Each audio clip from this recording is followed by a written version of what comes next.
নিজের হার্টকে সবাই ভালো রাখতে চাই।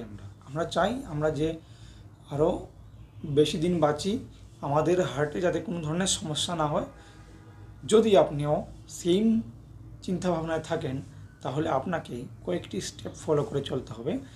যে কয়েকটি স্টেপ ফলো করে চললে আপনার হার্ট ভালো থাকবে, আপনার হার্ট হেলথ ঠিকঠাক থাকবে। প্রথমত আপনাকে একটা ব্যালেন্স খাবার দাবার মেনটেন করে চলতে হবে।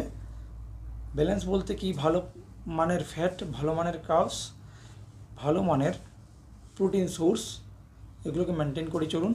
ভালো মানের নিউট্রিয়েন্টস, এগুলো মেনটেন করে চললে তবেই আপনার হার্ট হেলথের জন্য যেরকম নিউট্রিয়েন্ট প্রয়োজন আছে সেগুলো পেয়ে যাবেন। দ্বিতীয়ত, নিজের ফিজিক্যাল অ্যাক্টিভিটিটাকে ঠিক রাখুন।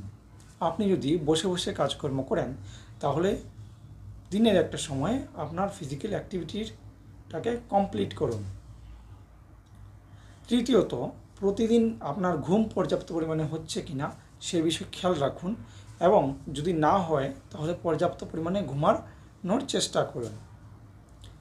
চতুর্থত, আপনার মানসিক চাপটাকে নিয়ন্ত্রণে রাখুন। মানসিক চাপ নিয়ন্ত্রণে রাখার জন্য আপনি প্রতিদিন কিছু সময় হলেও যোগা অভ্যাস করতে পারেন, বা বিভিন্ন ধরনের প্র্যাকটিস আছে, অ্যাফার্মেশন আছে, সেগুলো আপনি প্র্যাকটিস করতে পারেন। তাহলে আপনার মানসিক চাপটা কম থাকবে। একই সঙ্গে মাল্টিটাস্কিং করবেন না, তাতে কি হয়, মানুষের মানসিক চাপটা বেড়ে যায় এবং আপনার আলটিমেট ক্রিয়েটিভিটি কিন্তু কমে যাবে। তারপরে স্টেপ হলো গিয়ে আপনি প্রতিদিন পর্যাপ্ত পরিমাণে জল পান করুন। পর্যাপ্ত পরিমাণে জল পান করলে আপনি হাইড্রেটেড থাকবেন এবং আপনার শরীর আপনাকে অনেক বেশি সাপোর্ট দেবে। একদম লাস্ট বক্তব্য যেটা বলতে চলছি, মাঝে মাঝে আপনার blood cholesterol, triglyceride, HDL, LDL এইগুলো টেস্ট করুন।